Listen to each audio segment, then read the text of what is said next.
Assalamu alaikum everybody, and welcome back to another video. Today I've got something quite fun in mind for us to have a chat about, and I've been thinking about this idea for a little while, so let's get straight into it. So today I want to cover kind of 3 facts to do with Cornish and Somali similarities. Whilst that comparison might seem a bit strange to you, obviously as a lot of you know on my channel I'm Cornish, grew up here in Cornwall. I played rugby for Cornwall, played pretty high level rugby, represented this awesome county, wore the black and gold jersey, represented the county in rugby. So lots of you will know an English rugby player who plays on the wing. His name's Jack Knoll. Lots of you might also know that he's the same age as me and that he also played for Cornwall.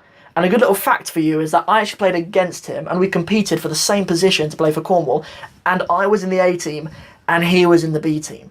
So people come up to me and they're like, "Sam, why don't you take his place for England?" And I say, well, we do different things now.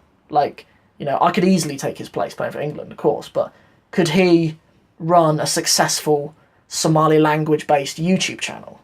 Is the question you've got to ask yourself, really. Of course, I'm joking. If you take one look at him, he's massive now, and there's no way I'd ever want to play against him ever again.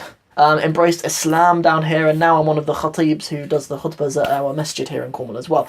So, obviously, since I've been married to a Somali, I've been married for over 2 years now, and we have a little boy as well, alhamdulillah. Those of you who are new on the channel, other people who've been watching the channel for a little while know my little boy Yusuf. You've seen him in a couple of videos, but yeah, we have a little boy. We've been married to a Somali for 2 years, and often on this channel I talk about similarities between cultures and between languages, and I thought it'd be quite interesting to bring your attention to some of the similarities that I've noticed between Cornish culture and between Somali culture. So the first thing, and perhaps the most annoying, is that the world has unfairly labelled both of us as pirates.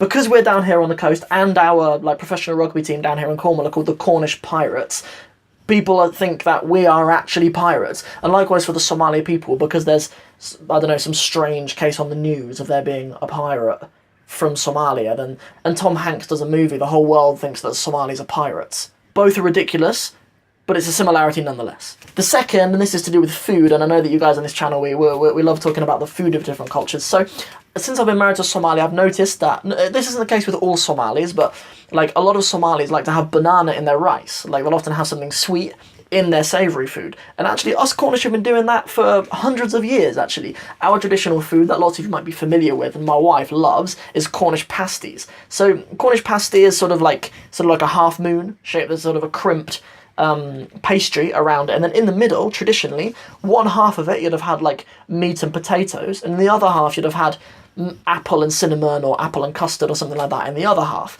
So you would hold the crust, people down the tin mines, and they would eat the savoury part, and then in the same bit of pastry, for their dessert, they'd eat that bit, and then the crust, people eat the crust now, it's actually really nice, but in the past, for hundreds of years, people have been holding it, and because they'd have, poisonous metals and stuff on their hands, they wouldn't actually eat the crust that they'd hold it with, they'd throw that crust bit away. So that's the history of the Cornish pasty, and actually, it's kind of a bridge, kind of a similarity between us and some of our traditional food, and the Somalis and some of your traditional food. The third thing that was on my mind is the same way that Somalia is well known for being the country with the longest coastline on mainland Africa, arguably Cornwall is the county with the most coastline in the whole of the British Isles.